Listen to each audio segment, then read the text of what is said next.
পৃথিবীর সবথেকে বড় ম্যানগ্রোভ বনাঞ্চল হলো আমাদের সুন্দরবন, আর তার সাথে রয়েছে বিস্তৃত জল, জঙ্গল ও উন্মুক্ত আকাশে এক অপরূপ মেলবন্ধন। আর রয়েছে খাওয়া দাওয়া, আড্ডা, মজা, ঘোরাফেরা, সমস্ত কিছু এই ভিডিওর মাধ্যমে আমি খুঁটিনাটি তথ্য তুলে ধরবো। তো ভিডিওটা পুরোটা দেখতে থাকো, আমাদের পুরোটা জার্নিটা তোমাদের সঙ্গে আমি শেয়ার করতে চলেছি। আজকে আমি কোথায় দাঁড়িয়ে আছি দেখো, আজকে আমি দাঁড়িয়ে আছি চাম্পাহাটি, আর ক্যানিং লোকাল ধরে আমি চলে যাব আজকে কোথায় না বাঘের দেশে। আর সেখানে রয়েছে প্রচুর খাওয়া দাওয়া, বোটে করে প্রচুর ঘোরা।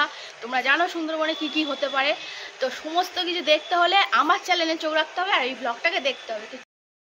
ক্যানিং লোকাল চাম্পাহাটিতে এসে পৌঁছায় 8:25, আর সেই 8:25 ট্রেন ধরে আমরা ক্যানিংয়ে পৌঁছে গেলাম সকাল 9টায়। সেখানে এসে অটো স্ট্যান্ডে গিয়ে দেখলাম যে আমরা যে ট্রাভেল এজেন্সির সাথে যাচ্ছি, মানে মৌ ট্রাভেল এজেন্সি, সুব্রত অধিকারী, তার ফোন নাম্বারও আমি দিয়ে দিলাম। কেন দিলাম? কারণ তাদের পরিচালনাটা এতটাই ভালো ছিল যে আমি দাদাটার ফোন নাম্বার দিতে বাধ্য হয়েছি। তো আমাদের যেতেই মাত্র অটো দিয়ে দিল এবং তারপরে সেই অটো আমাদের নিয়ে পৌঁছালো সোনাখালি পৌঁছে গিয়ে আমরা যে লঞ্চে উঠলাম, লঞ্চটা ঢুকেই তো আমি ভীষণ খুশি হয়েছি, যেহেতু দুপুরবেলায় তোমরা চাইলে শুতেও পারো, মানে ঘুমানোর ব্যবস্থাও ছিল। আর লঞ্চটা ছিল ভীষণভাবে পরিষ্কার পরিচ্ছন্নভাবে সুন্দরভাবে ডেকোরেশন করা। মনের শান্তিটাও যেন দেখতে পেলাম লঞ্চের মধ্যে। তারপরে 8 ঘন্টার মধ্যে চলে এলো ইয়ামি আমাদের ব্রেকফাস্ট। এটা হলো লুচি, আলুর দম আর রসগোল্লা।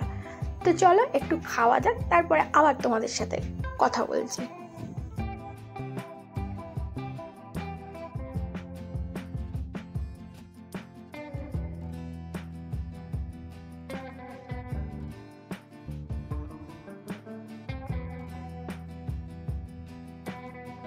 ইয়াম্মি লুচি আলুর দম খেয়ে পেটটাও শান্তি, মনও শান্তি।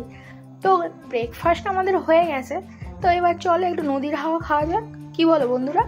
ও মা, নদীর হাওয়া খেতে খেতে আবার চলে এলো দুধ চা। মানে মুখ কি বন্ধ থাকবে না নাকি? ননস্টপ কি খেয়েই যাবো। যাই হোক, তো রান্না বান্না খুবই সুন্দর ছিল। মানে ব্রেকফাস্ট যদি এত সুন্দর ওরা বানাতে পারে, তার মানে দুপুরে লাঞ্চে কি হতে চলেছে, জাস্ট ফাটাফাটি অসাধারণ রান্না হবে, বুঝতেই পারছি।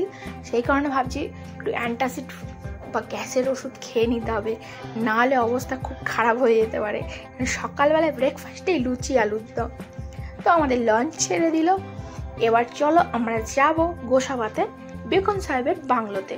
আর আমরা যে গ্রুপটার সাথে গিয়েছিলাম, আমাদের 50 জন গ্রুপ ছিল, আর সেই গ্রুপের প্রত্যেকটা মানুষ কি বলবো অসাধারণ লোক। মানে কেউ অহংকার জিনিসটা কাকে বলে এই গ্রুপে গিয়ে আমি বুঝলাম। কারণ অনেক জায়গায় আমি গিয়ে দেখেছি যে মানুষের মধ্যে একটা অহংকার ভাব থাকে, কিন্তু এখানে সেই অহংকার ভাবটা নেই। এরপরে আমি লঞ্চে বসে নদীর হাওয়া খেতে খেতে বোর হতে আমি ভাবলাম যে যেখানে দাদাটা রান্না করছে আমি গিয়ে দেখি কে রান্না করছে। যে সকালবেলায় এত সুন্দর ব্রেকফাস্ট বানিয়েছে, তার মানে সে লাঞ্চে কি রান্না করতে চলেছে।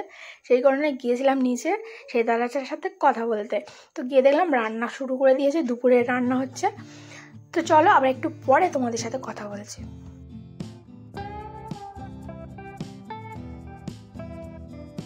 ফাইনালি আমরা চলে এলাম গোসাবাতে বেকন সাহেবের বাংলো দেখতে।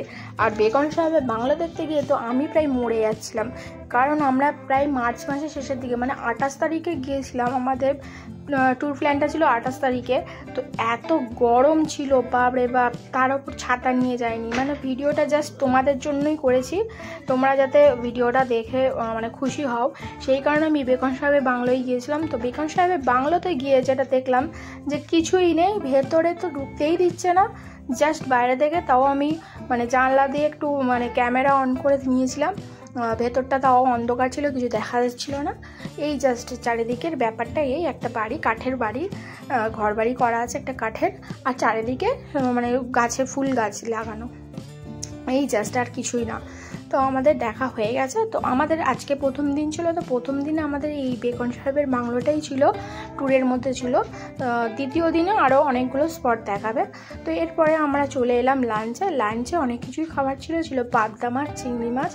তো খাওয়ার শেষে আমি ভিডিওটা নিয়েছিলাম, কারণ এতটাই গরম হচ্ছিল আর খেতে এত ব্যস্ত, আর আমরা তো খাওয়া মানে আমরা পাগল হয়ে যাই খাওয়া দেখলে, সেই কারণে ভুলেও গিয়েছিলাম ভিডিওটা করতে। তার খাওয়ার শেষে ভিডিওটা নেওয়া হয়েছিল, কিছু মনে করো না, মানে খেতেই এত ব্যস্ত। আর এইদিকে মানে যখন খাচ্ছি নদীর এত সুন্দর ঠান্ডা ঠান্ডা হাওয়া আসছিল, দারুণ লাগছিলো।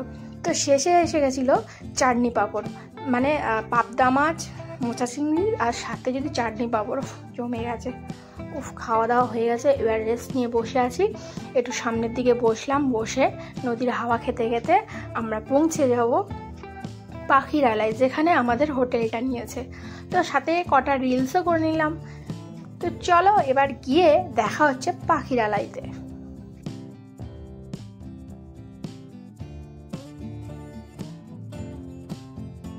এই কথাটা তো আমি ভুল বললাম, পাখিরালয় গিয়ে দেখা হচ্ছে না, মাঝখানে আমাদের লেবু দিয়েছিল, মানে ফল খেতে দিয়েছিল। তো লাঞ্চের পর একটা করে ফল, সেটাও ব্যাপারটা বেশ ভালো। তো ফল কোনোদিনও খাই নাই, প্রথম খেলাম। তো আমরা ফাইনালি চলে এলাম পাখিরালয়। আর পাখিরালয় পৌঁছাতে আমাদের সময় লেগেছে বিকেল 4টের মধ্যে আমাদের পাখিরালয় পৌঁছে দিয়েছিল। আর আমরা ছিলাম সোনারতরী হোটেল দিয়েছিল আমাদের, এই রুমে ছিল, দোতলা রুমে দিয়েছিল। তো চারিদিকে পরিবেশটা অসাধারণ ছিল, সামনে একটা পুকুর ছিল, গার্ডেন ছিল, দারুণ দারুণ। আবার সন্ধেবেলায় শুনতে পাচ্ছি যে সাঁওতালি নাচ আছে, ব্যাপারটা বুঝতে পারছো কতটা জমে যাবে। তো চলো ভিডিওটা দেখো। সন্ধেবেলায় আমাদের কি টিফিন দেয় এখন দেখা যাক। এখন আপাতত একটু ফ্রেশ হয়নি, কি বলো তোমরা? তো চলো একটু ফ্রেশ হয়নি, দেখতেই পাচ্ছ মুখের অবস্থাটা কি হয়েছে, কালো ভুল হয়ে গেছি। তো এবার একটু ফ্রেশ হয়ে নিয়ে আবার সন্ধ্যেবেলায় তোমাদের সাথে দেখা হচ্ছে। এরপর সন্ধেবেলায় ছিল চিকেন পাকোড়া আর সাথে ছিল কফি। কিন্তু আমার মেয়ে আমাকে ডেকে দিচ্ছে। কেন ডেকে দিচ্ছে? আমি ঘুমিয়ে পড়েছিলাম, ফ্রেশ হয়ে গিয়ে ঘুমিয়ে পড়েছিলাম। দেখতেই পাচ্ছি আমার মুখের অবস্থা, মানে এতটা মানে পরিশ্রম হয়েছে, যেহেতু প্রচুর গরম ছিল, গরমের পরিমাণটা প্রচুর ছিল বলে বেশি কষ্ট হয়েছে। তো মানে এসি রুমে ঠান্ডাতে ঘুমিয়ে পড়েছিলাম। এরপরে আমাদের যে নৃত্যটা হয়েছিল সাঁওতালি নৃত্য, সেখানে পার্টিসিপেট করলাম সবাই মিলে আনন্দ করে। রাত্রেবেলায় খাওয়া দাওয়া করে আজকের দিনটাকে আমরা শেষ করলাম। তারপরে আবার দেখা হবে পরের দিন সকালবেলায়। সবাই মিলে আনন্দ করি, আর তোমরাও ভিডিওটা দেখতে থাকো। যমুনার এই ঘাটে তুমি একা যেও না, ও রাধে, ও রাধে। পরের দিন সকালবেলায় ঠিক 7:30 আমরা লঞ্চে চলে এলাম সাইট সিনের জন্য। আর আমাদের সাইট সিনে ছিল সজনেখালি, সুদর্ণখালি ও তোবাকি ক্যাম্প। লঞ্চে এসে যখন 7:30টার মধ্যে বসলাম, তখন ওয়েদারটা ছিল দারুণ মেঘলা করে আর ঠান্ডা ঠান্ডা হাওয়া দিয়েছিল। ভেবেছিলাম ভালোভাবে দিনটাকে আজকে কাটাবো। কিন্তু যেই আমরা সজনেখালিতে গিয়ে পৌঁছলাম, তখনই দেখা দিল আমাদের সূর্য মামা। মানে যেভাবে আমাদের রোদে পুড়িয়ে দিচ্ছিল, তাতে আমরা তো পুড়ে যাচ্ছিলাম, তাহলে পশু পাখিরা কী করে বেরোবে? তাই অগত্যায় কিছুই দেখতে পেলাম না। শুধু টর্টয়েস কটা ছিল পন্ডের মধ্যে, সেটাই দেখতে পেলাম, না ক্রোকোডাইল কিছুই দেখতে পেলাম না।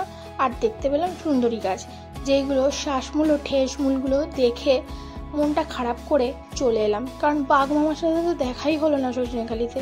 আর তার ওপর ছিল বাঁদরের উপদ্রব। বাঁদররা গরমে বাইরে বাইরে ঘুরছিল, মানে তারা এক গাছের ডাল থেকে আরেক গাছের ডালে যাচ্ছে। গরমে কি করবে? হাঁসফাঁস করছে। তো মানুষরা যদি এত হাঁসফাঁস করে, তো ওরা তো করবেই।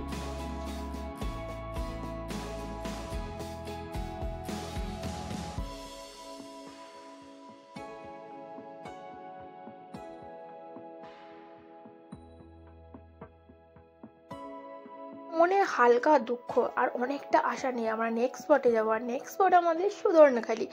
সুদর্ণখালিতে শুনেছি নাকি ওয়াচ টাওয়ারে ঘুরলে বা রয়্যাল বেঙ্গলের সাথে দেখা হতে পারে, তো মেবি। তো যাই হোক, বাঘের রাজ্যে এসে বাঘকে যদি দেখতে না পাই, একটু মনটা তো খারাপ হয়েই বাড়ি ফিরতে হবে। তো ওই আশা নিয়েই যাওয়া যাক, কী বলো বন্ধুরা? তো দেখাই যাক দেখা যাবে কিনা আমাদের রয়্যাল বেঙ্গলের সাথে। তো আমরা ওয়েট করছি লঞ্চের জন্য। আমাদের লঞ্চ চলে এসছে, এবার আমরা যাবো সুদর্ণখালিতে। সুদর্ণখালিতে দেখা যাক কি হয়।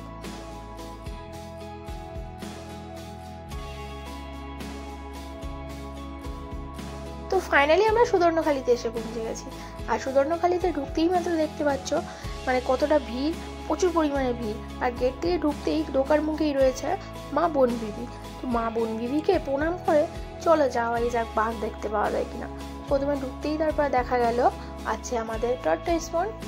টর্টয়েস পন্ডে টর্টয়েস দেখতে পাওয়া যায়নি, শুধু গোসাপই বেশিরভাগই গোসাপ দেখতে পেয়েছি। আর সব থেকে বেশি পরিমাণে ছিল সেটা হলো সুন্দরী গাছ। আর এই সুন্দরী গাছগুলোকে দেখতে এত সুন্দর লাগছিল।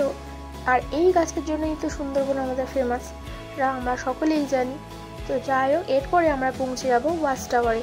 আর ওয়াচ টাওয়ারে উঠতে অনেকেরই কিন্তু শোরগোল পড়ছে যে ওয়াচ টাওয়ার থেকে নাকি রয়্যাল বেঙ্গলকে দেখা যাচ্ছে। তো চলো আমরা একটু ওপরে উঠে দেখাই যাক রয়্যাল বেঙ্গলকে দেখতে পাই কিনা। বন্ধুরা, যখন ফাইনালি ওয়াচ টাওয়ারের ওপরে পৌঁছালাম তখন দেখলাম প্রচুর শোরগোল হচ্ছে। তো আমি জিজ্ঞাসা করেই ফেললাম যে কেন তো শোরগোল হচ্ছে। তো তারা বললো যে রয়্যাল বেঙ্গলকে দেখাচ্ছে। সত্যি রয়্যাল বেঙ্গল দেখা যাচ্ছে, কিন্তু ক্যামেরার ফোকাসে আনতে পারছি না। তাহলে আমি তোমাদেরকে কি করে বিশ্বাস করাতে পারি বলো যে রয়্যাল বেঙ্গল দেখা যাচ্ছে? কিন্তু এই যে পন্ডটা দেখতে পাচ্ছ তার বাঁ দিক কোণে যে ঝোপঝাড় আছে সেখানটাই লুকিয়েছিল আমাদের বাঘ মামা, কিন্তু ক্যামেরার ফোকাসে এসে গোসাপ। আবার অনেকে বলছিল এটা কুমিরের বাচ্চা, কিন্তু এটা কুমিরের বাচ্চা ছিল না, এটা ছিল গোসাপ। আর আমরা দেখতে পাচ্ছিলাম, এই জন্য আমি বারবার ক্যামেরার ফোকাসে আনার চেষ্টা করছিলাম যে তোমরা যদি তোমাদেরকে দেখাতে পারি কিনা, কিন্তু ফাইনালি দেখাতে পারিনি, কিছু মনে করো না। কিন্তু আমরা সত্যিই দেখেছিলাম রয়্যাল বেঙ্গল ছিল। তো রয়্যাল বেঙ্গলকে হালকা করে দেখলো, সুন্দরবনে এসে রয়্যাল বেঙ্গল যে হালকা করে দেখতে পেয়েছি, এর মধ্যেও সৌভাগ্য আর আছে কিনা আমি জানি না। তো এরপরে আমরা নেক্সট স্পটে যাবো, কিন্তু নেক্সট স্পটে যেতে যেতে আমরা শুনতে পাচ্ছি যে আমাদের এবার মিড মর্নিংয়ের স্ন্যাক্সটা দেবে। তো মিড মর্নিংয়ের স্ন্যাক্সে কী দেখাই যাক। কিন্তু এত সুন্দর দেখো জায়গাটা, একটু শেয়ার করলাম তোমাদেরকে। যেতে যেতে একটু নদীর হাওয়া, ঠান্ডা হাওয়া, যে গাছপালা, এগুলোকে তো দেখাতে হবে কি। তার সঙ্গে রয়েছে আবার আমাদের শুয়োর, হরিণ, এগুলোও তো দেখাতে হবে, ঘুরে ঘুরে বেড়াচ্ছে। তো যাই হোক, খুব সুন্দর লেগেছে, খুব ভালো লেগেছে সুবর্ণখালিতে এসে। আর দেখে আমাদের এইসব গল্প করতে হতো, আমরা সবাই লঞ্চে বসে এই গল্পই করছিলাম, কিন্তু সেই টাইমেই চলে আমাদের মিড মর্নিং স্ন্যাক্স। আর মিড মর্নিং স্ন্যাক্সে ছিল আমাদের আমুদ মাছের পকোড়া ছিল। এবার আমরা চলে এলাম দোবাকি ক্যাম্পে। তো দোবাকি ক্যাম্পে আমি ভিডিও করিনি একটাই কারণ আমি ছাতা নিয়ে বেরোইনি। আর ওই টাইমে প্রচুর রোদ উঠে গিয়েছিল, এতটা পরিমাণে রোদ উঠেছিল যে আমার শরীরটা এতটা খারাপ ছিল, যেহেতু আমার সর্দি কাশি হচ্ছিল, সেই কারণে মাথাটা ভীষণ ধরেছিল। আর এই রোদে গেলে মাথা ঘুরে পড়ে যাব। তো সেই কারণে আমি ক্যামেরা করিনি, খুব তাড়াহুড়ো করে হেঁটে ওই জায়গা থেকে বেরিয়ে এসেছিলাম। আর কিচ্ছু দেখতে পাইনি, কটা মাদর ঝুলছিল গাছে, আর বাঘের পায়ের ছাপ কিনা সত্যিকারের বুঝতে পারছি না ওটা বাঘের পায়ের ছাপ কি বানরের পায়ের ছাপ, কিছুই বোঝা যাচ্ছিল না। তো আমাদের এরপরে দুপুরে লাঞ্চ টাঞ্চ কমপ্লিট হয়ে গেছে। এবার খাওয়া দাওয়া করে আমরা একটু রেস্ট নিচ্ছি। এরপর আমরা চলে যাব পাখিরালয়, কারণ আমাদের সবকটা স্পট কমপ্লিট হয়ে গেছে। আর এখন বাজে ঠিক 3টের সময় আমরা সবাই বসে বসে একটু গল্প করছিলাম, যারা আমরা ছিলাম সবাই মিলে গল্প করছিলাম যে কষ্ট করে হলেও আমরা সব কিছু দেখেছি, এবং হালকা করে হলেও রয়্যাল বেঙ্গলকে দেখতে পেয়েছি। এই আনন্দ নিয়েই আমাদের যাত্রা শেষ হয়ে গেল। কালকে আমাদের এবার বাড়ি ফেরার পালা। তো এবার আমরা পৌঁছে যাবো পাখিরালার দিকে। তো আমাদের লঞ্চ চলেছে পাখিরালার দিকে। তো চলো এবার গিয়ে পাখিরালাই তোমাদের সাথে দেখা হচ্ছে।